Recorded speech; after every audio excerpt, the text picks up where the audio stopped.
láyé olúgbọ́n mo ké borùn méje ẹ ò máa kọ yí lórin láyé àrẹ̀sà mo ké borùn mẹ́fà ẹ ò máa kọ yí lórin láyé ìsẹ̀yìn èmi ra kókò mo ra rán mo ra sányán bàbá sọ àfọ̀lẹ́ ló lè pélé. Hello everyone, my name is Adeyemo Adegbemiga Ganiu and I welcome you to my new Yoruba-Abrahamic YouTube video. Today I want to talk about the ancient Yoruba's historical relationship with the ancient Bantu clans in Central Africa. I think slightly down to today's southern part region of Africa as well, with evidences. This is not an attempt to claim supremacy or anything. Anything I shall be saying are verifiable. Don't be a lazy listener. You have to be an hardworking finder. Go and make your research. Only knowledge will make us prevail. But before we extensively dive into this in details, we need to highlight certain things, certain words, their historical location and references, so it will give you a more fluid ideology to what I would say or how I would be saying it. Number one had to do with the word anago. This had to do with the question, which name were the Yoruba people were being known for prior before they came into the conclusion of being identified with Yoruba. The Yoruba has different names in antiquity, and this name come as a result of different events or different clans or groups that emerge out of Ile-Ife. Collectively, sometimes they used to double as the Anagos, sometimes as the Lukumi, or sometimes as the Naga, sometimes as the Negro, sometimes as the Niger, in reference to the river Niger that starts from today's Eko, Lagos State, Ile-Ife, from the Badagry region and cover the entire places which all Yoruba people dwell.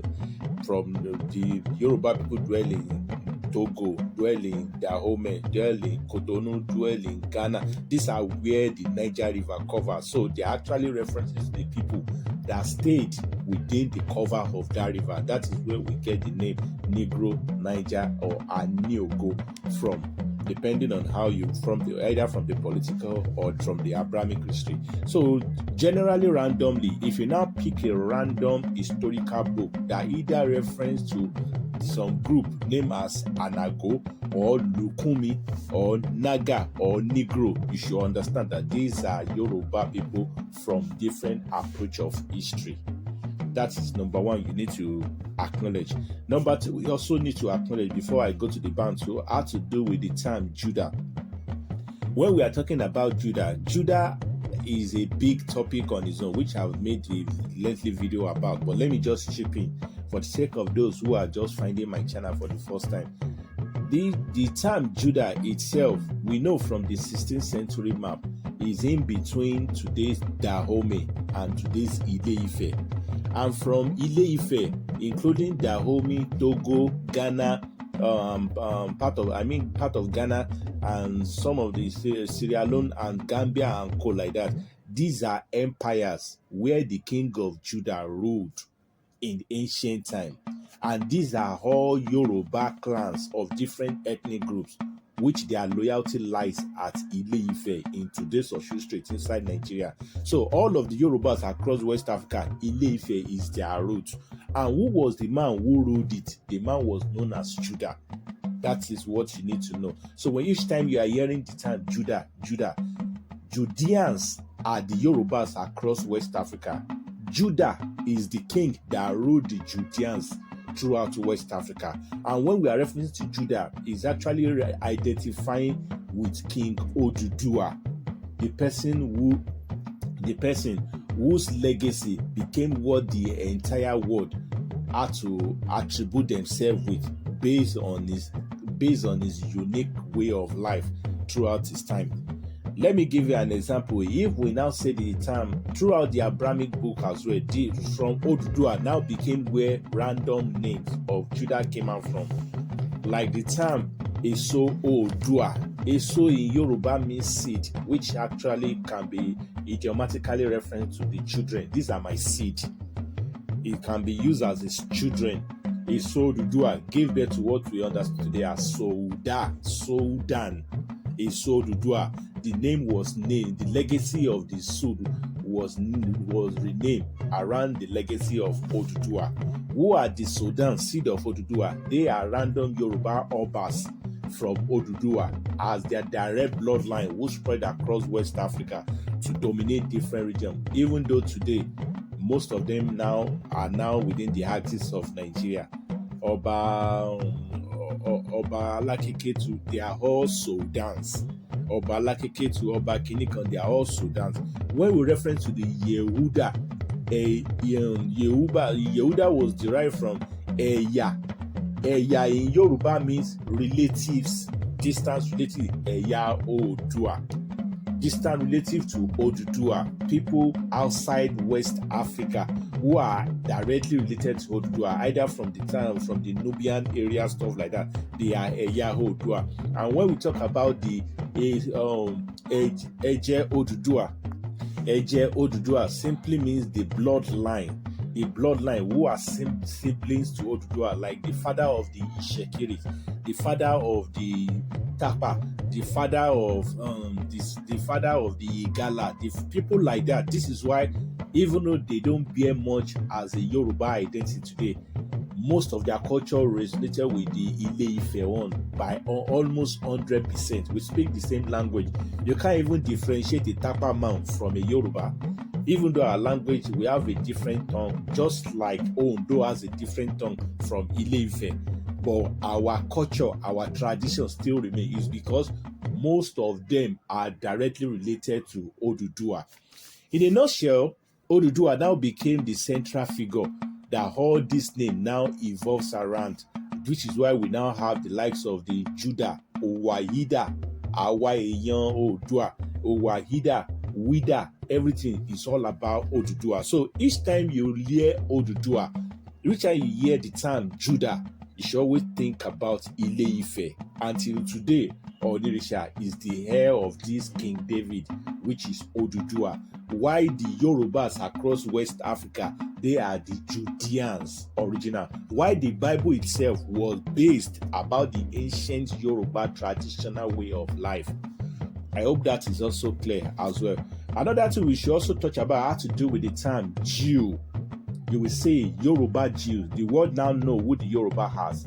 When we are referencing to the Jew came from the term Ijeri. Ijeri in Yoruba means to testify.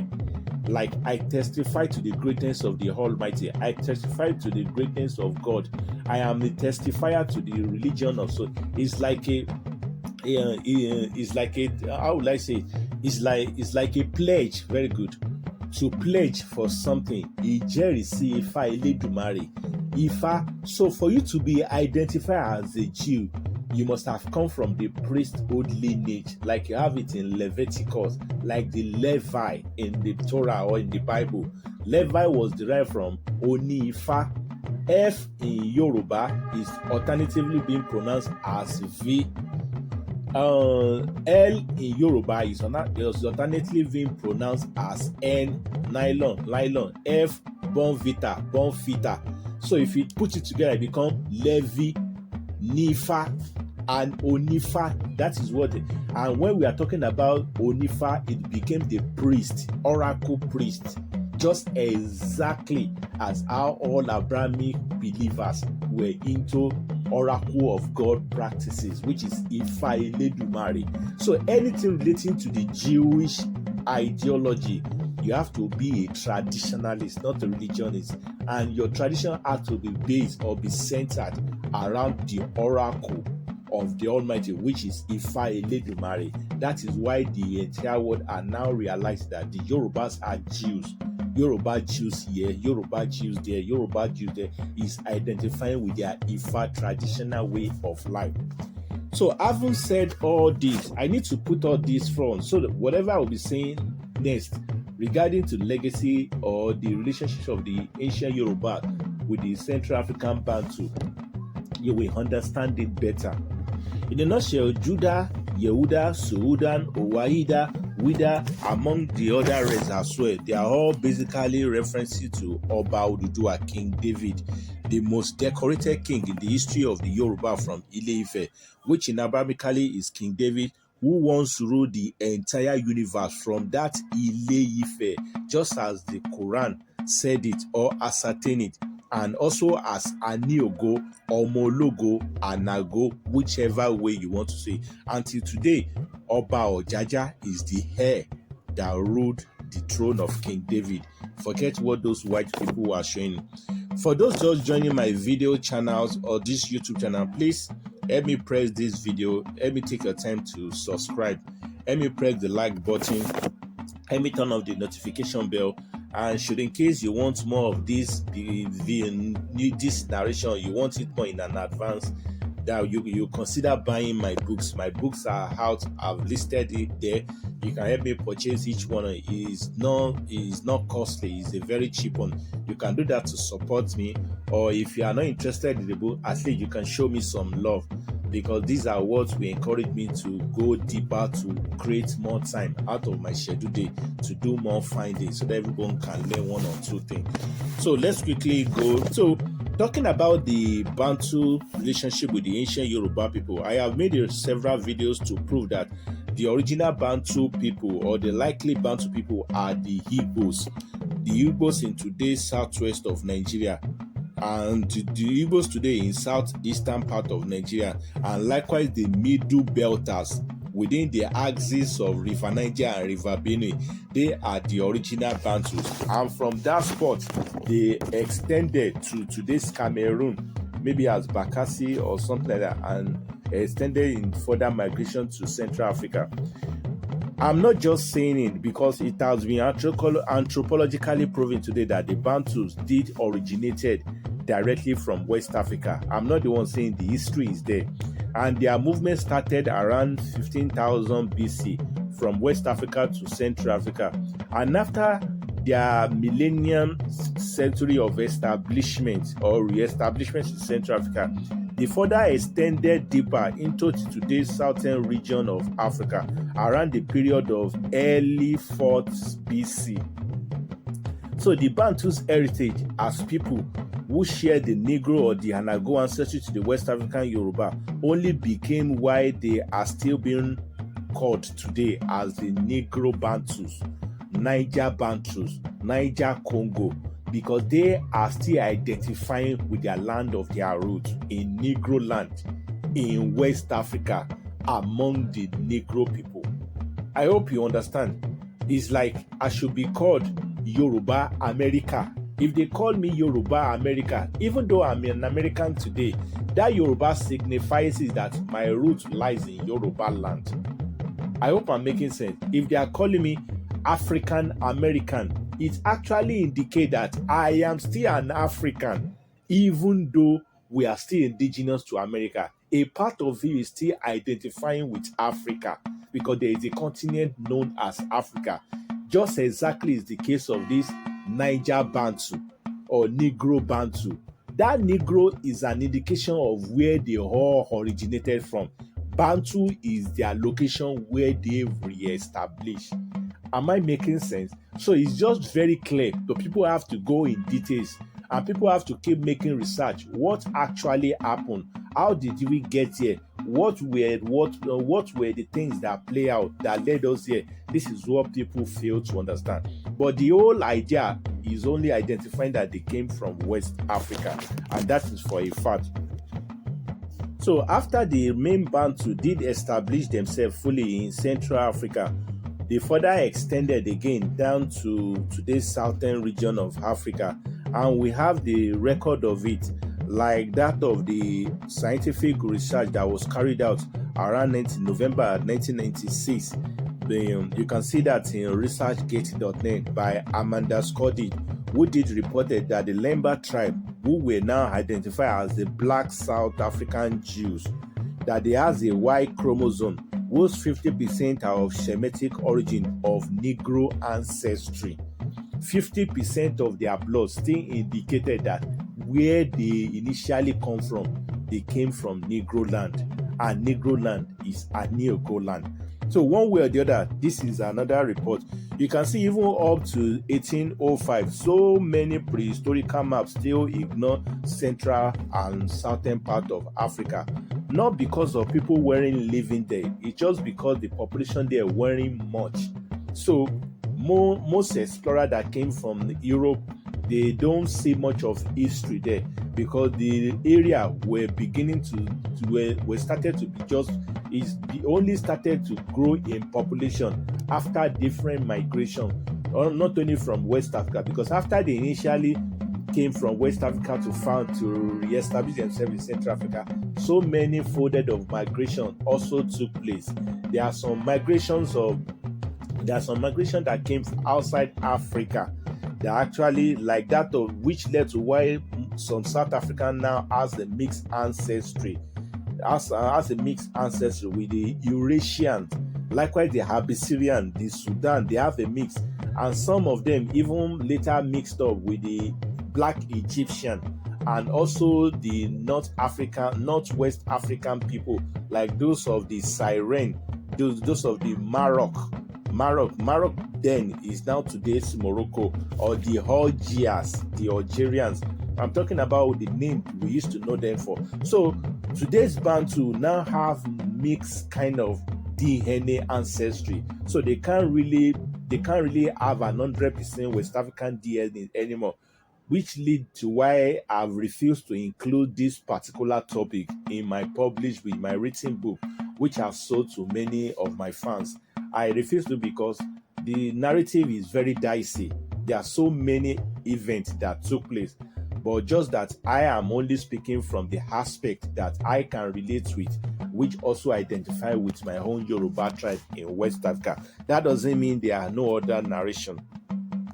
So even despite all the migration, the mixture of different non-African, non-Negro here and there have been so many books that have been published regarding to these Jewish in Central Africa.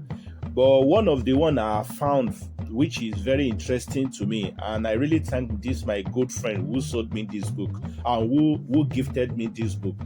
The title of the book, the author of the book is John Prendergast and Fidel Bafilemba, I think is son of the soil over there, in their book being titled The Congo Stories, which was published, I think, around November 2018. According to this book, according to the collected oral account from this very particular way, it stated that the very founder of this Congo Bantu region was an heroic hunter. He is like a deity figure and a traveler who come from somewhere to establish himself at that Central African as a Congo Kingdom. He established the Congo region. He is basically the founding father of the region. He also stated that this hunter's name was Lukenin Lua Nemi. He founded the kingdom and named it Congo. In some cases, they said the name Congo was also derived from in Congo, and that in Congo is alternatively understood as Upper Umbo, a kind of a language that still can be traced down back to West Africa, particularly in Cameroon. I don't want to digress too much. And this region was historically developed by this hunter, was civilized beyond what they portray prior before the coming of all Europeans, particularly the Portuguese, that were around the 14th century, that it was civilized. You can read much of the story. The link, if you want the book, I will direct you with this, my friend. You can read much of the story. I only pick the parts which I see will be relevant to what I will be saying, but there are so many vital information you can still pick out. So I'm not a Congo person. I'm only touching one of their history, and I hope you guys won't crucify me. But after my extensive research regarding the whole history and some of the things I've knew about different migrations of Yoruba from here, from Egypt, from Assyrian, from everything, I came into a conclusion that the very founder or the hunter, which they are referencing to as Lukumi Luha Nimi, the founder of Congo, Odun Ife, that this person is actually a man known as Alaafin Oranmiyan with reasons.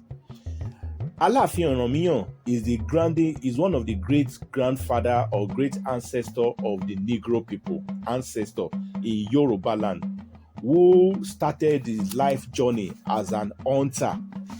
This same Alaafin Oranmiyan is the same figure which the Abraham people now misunderstood or depicted in the Abrahamic context as Solomon, for those who don't know, while his father is King David Oduduwa, the founding father, the ruler of the Judea kingdom. Solomon is his son. This Solomon, who happens to be Oranmiyan, the staff of Solomon is the one the Yoruba understood as Opa Oranmiyan, staff of Oranmiyan, which is extremely magical, which is extremely powerful, and the staff is still in Yoruba land till today. It has been there for centuries, has so many spiritual. That staff is what the Abrahamic people, particularly from outside Africa, continuously reference or exaggerated as the staff of Solomon. I hope you understand it. And the name itself, Solomon, in the Hebrew term is Sholomon, not Solomon, not Sulaiman. Sholobibere, Sholomon, Sholomo. Because that show is actually, like I said, all Abrahamic names are title that only describe their character or probably part of their legacy before they die. Solomon in Yoruba, Osho. Solomon was derived from Osho. Osho means a wizard. We know for sure Solomon is a wizard. You can call him a divine wizard, you can call him whatever, but Solomon was actually a wizard. He's a wizard because from the Islamic traditional belief, they further describe him as a man who controls jinns, control spirits, control humans, control animals, can disappear, can reappear. That they said even demons they say a lot of things. So these are characters of a wizard. That is where the concept of Osho, Solomon. Osho in Yoruba means a wizard, a very powerful one. Onimo means someone with wisdom. We also know from the Abrahamic context, Solomon was also described as a man with a wisdom. He has so many knowledge. He is very wise. The wise king Solomon. That is where the idea of Onimo comes from. Onile means if you put it together, it now become a wizard with wisdom of this earth. So it's just a name that describes him, not his real original name that the indigenous people of the Abrahamic history knows him for. His real name is Oba Oranmiyan. Why he is also the son of King David, the Judean king in West Africa. So the reason why I say Solomon is actually this person that the hunter, the Congo people were referenced as the hunter that founded the place, is that King Solomon, which is Oranmiyan, when he was growing up at Ile-Ife, he started as an hunter. And as a hunter, he elevated his status to become a warrior. And later on, he further became a king. Throughout his lifetime, prior before his father, David, which is Oduduwa, disappear because our Orisha, they don't die. They either vanish, they turn to something you can't imagine. If you want more of it, come to Yoruba land for pilgrimage. I won't be saying this. So they turn to different kind of things. When Oduduwa left, the King David left. Before he left, King David, Solomon, who is Oranmiyan, used to conquer different lands. We had it in history that every 4 days he makes sure that, because he's a warrior, he's a fierce warrior, even mere looking at him you will run away. One part of him is black, he is a pure typical wizard, but it's a very divine one. Spiritual realm has its own rule. Not everyone that is a witch is evil. That's another thing you need to know. Not everyone that do abracadabra is evil. There are rules that guide them as well. What you don't know is bigger than you. So Solomon is actually a wizard, but a divine wizard of the Almighty, to be precise. So he conquered different land. He moved as far beyond African continent. Solomon conquered land beyond the continent of Africa, which is Oranmiyan conquered land beyond the continent of Africa as a king of Oyo in his lifetime. Leading to why you will see book like Rufus Windsor, in the Timbuktu, the Mali to Timbuktu, and the one of the Nigerian Jews, the Jews of West Africa, and so many book readers that they said it, that they acknowledge it, that this Oyo, because during the time of this Solomon, Oyo land was prospering. The whole land was prospering. Glory came into the land. And after glory, these people extended in territorial migration to different parts of corners of Africa, because they were more like a first-class citizen collectively as the Yoruba people, which led to why most of these prehistorical books from different archaeologists now ascertain that truly Oyo people were part of the Assyrian government. Oyo people lived among the Assyrians outside Africa. How did they get there? It's because Oyo people were glowing in glory. They were glowing in glory. They expanded out. And during the fall of the Assyrian, when they were having a reverse migration back to West Africa to rejoin their majority kind, some of them were also founded at the Mali region, where they said, Omo Oyo Kwahimi, Emi Oyo Oyo Okonimi. It actually means I'm a full-blooded son of Oyo, making two. So the Oyo people were found here and there because they once had an empire that glowed across the world, and that is as a result of the founding father of that empire. I mean, who put it into limelight? It's not that Oyo isn't existing before Oranmiyan came, but people attributed the kingdom of, some even said the Israelites are the Oyo people are the main Israelites. I don't want to digress too much. Also, to the reason why the former capital of Oyo the former capital of Oyo in today's southwest of Nigeria was Katunga, while Congo as well, the central part of Africa, also have their home too earlier as Katanga, being the people of Katangas. Later on, Oyo changed their Katunga to Oyo capital. The Congo people in Central Africa also had the time of Oyo. Oyo is still in Brazil till today. It's an historical site, and this is not by mistake.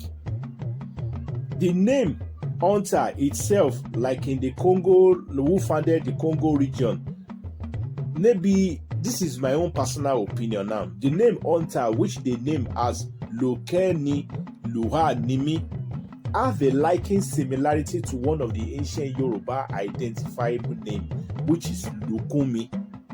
People of Lukumi -- Ouni Emi.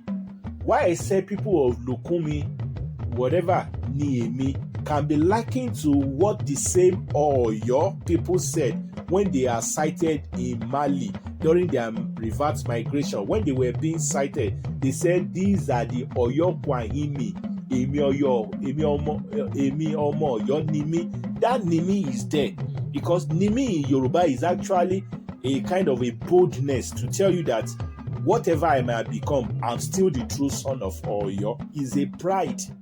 This is why I said that Lukemi Luahimi, Lukemi Lua Nimi can also be likened to what we understand as Lukumi or Oyo Nimi or whatever, because that is what is sound. This is what I'm saying.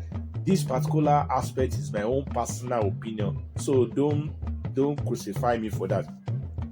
But the most importantly is the 14th century later, around between the 1588 geographical map of Livio Sanuto in Latin, which further named the entire Congo region as Ludairum Terra in a sort of a Latin language, is in the map. You can go and do more of your research, which in its original meaning actually indicated this is the land of the Jews.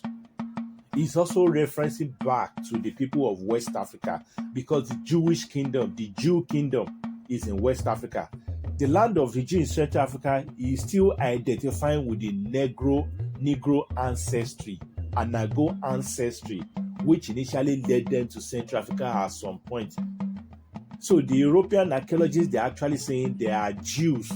Sometimes they dub them as the forgotten Jews. Sometimes they forget them as the the Jews who are still, there are many books regarding to Central African Jews, but we know Judah Kingdom headquarters, their root of origin is in West Africa. So he's still identifying that they initially migrated from West Africa down to Central Africa to establish themselves there. So this is not by mistake, like I'm saying.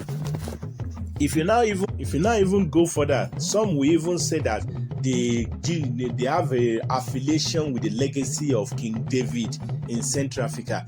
They are still also referring to King Oduduwa, because true Oranmiyan is the son of King David, and we know Oduduwa has historical ties with the Sudan, the ancient Sudan. I've made a video about it. So it all evolves around the legacy of Oba Oduduwa. Regardless of this, is what I can tell. And after long, with what the European also discover, the oldest bone in the world, which is Igi Shango. Shango Olukoso, another king that came after Oranmiyan. Shango, Ajaka, all these people, they are ancestors of one and another. This is why I say it's all about Oyo, Igi Shango, which was found between the Rwanda border to Congo border. And we see that as well. Shango here, Shango there. It's all about the influence. It's also indicating that the civilization from Oyo was further extended to Central Africa. Why I continuously say that Congo, from my own definition, was taken from Oko Awan Niogo. Oko means farmland to the Yoruba people. Oko means farmland. Aniogo is as good as saying the farmland of the Anagos.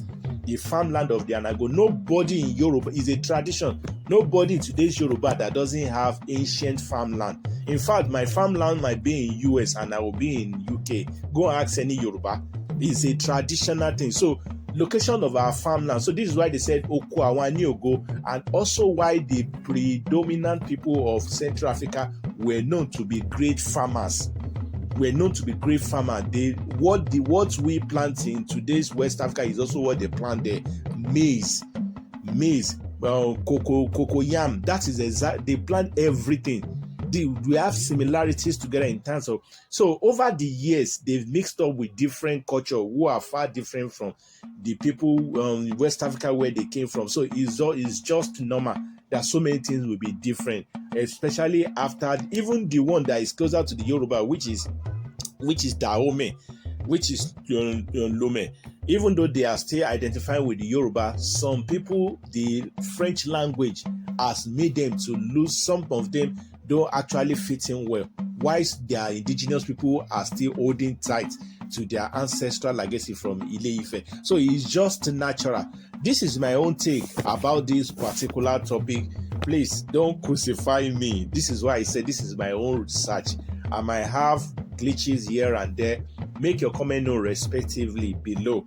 Now we are all learning. We need to dig out this history as far as we can go, so that wherever we stop, some newer generation can pick it up from there. Let me share it. Let me press the like button. Let me turn up the notification bell.